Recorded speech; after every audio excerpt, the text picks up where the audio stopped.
मोहित हो गए थे जो उनके मुख से पैदा हुए थे सरस्वती माता जी।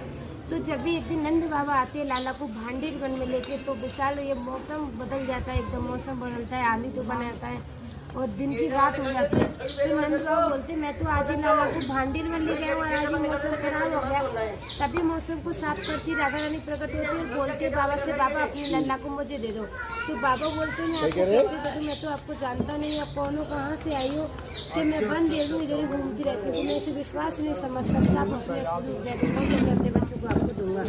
जैसे ही राधा रानी अपने असली रूप में प्रकट हुई तो नंद बाबा को ध्यान आ गया कि जब नामकरण किया था ना तभी बता दिया था कि कोई सामान्य वाले की नहीं है, ये स्वयं राधा रानी है, इनकी शादी भांडीर वन में इसी वट वृक्ष के नीचे हुई है। तो इसी वट वृक्ष में नेचुरली मंडप बनाया, गठबंधन किया और हाथ मिलन का स्वरूप बनाया। तब हमारी श्री जी अपने हाथों से स्वयं लेती गई थी, राधे और राधे श्याम नेचुरली लिखा हुआ। तभी हमारी श्री जी इस स्थल के बारे में हमारे ठाकुर जी ने बहुत बड़ी बात कही थी कि जो हमारे पैरों से कीड़ा मकोड़ा जो भी मर जाते हैं ना उसकी छुटकारा पालेगा, भांडीर वन में कुएं का आचरण का छीटा लेगा और एक परिक्रमा करेगा, वो अपने ठाकुर जी की सारे पापों से मुक्ति ले लेगा।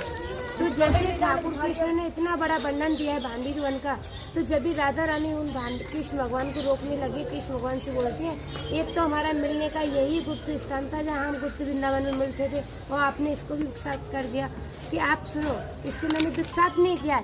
इस स्थान पर वही भक्त आ पाएगा जो मेरे विवाह में उपस्थित होगा, कीड़ा मकोड़ा घास जीवन का कुछ ना कुछ बनकर मौजूद होगा ना, वही भक्त भांडीरन तक आ पाएगा, नहीं तो वृंदावन आके वापस चला जाएगा। वृंदावन में आप देखते हैं लाखों की भीड़ रहती है, 10% नहीं है। तो जब हमारे इस स्थान पर वही भक्त आता है जो राधा रानी के विवाह में उपस्थित था, तभी हमारी लाडली जो में कृष्ण भगवान ने मल्ल युद्ध था, तो मल्ल युद्ध में राधा रानी जीती थी, कृष्ण भगवान हारे थे और कृष्ण भगवान छल करके जीते थे। उन्हें एक सवाल रख दिया था कि जो नाक ऊपर करके चलता है उसकी इज्जत ज्यादा मानी जाएगी, जो नाक ऊपर करके चलता है उसकी इज्जत ज्यादा मानी जाती है या नाक नीचे करके चलता है, ये जो नाक ऊपर करके चलता है ना उसकी इज्जत ज्यादा मानी जाती है। मेरी नाक करेगी आसमान की तरफ राधा रानी की तरफ। तो जब राधा रानी ने इस स्थान को इतना बड़ा वर्णन दिया है तो हमारे सभी ग्वाल ग्वाल बोलने लगे। राधा रानी हंस के बोल रही है उनसे कि जो जीतेगा उनको भंडारा देना पड़ेगा, सोच लेना कौन जीता है। जब राधा रानी सोच रही है मन में अपने में कि जीती तो मैं हूँ, पर ये छलिया ये कुछ भी बना सकता है अपने मन में। जब कृष्ण भगवान ने जीता है मैं जीता हूँ, तो जब कृष्ण भगवान से सभी ग्वाल वाल बोलने लगे कि आप जीते तो सभी ग्वाल वालों को भंडारा दो।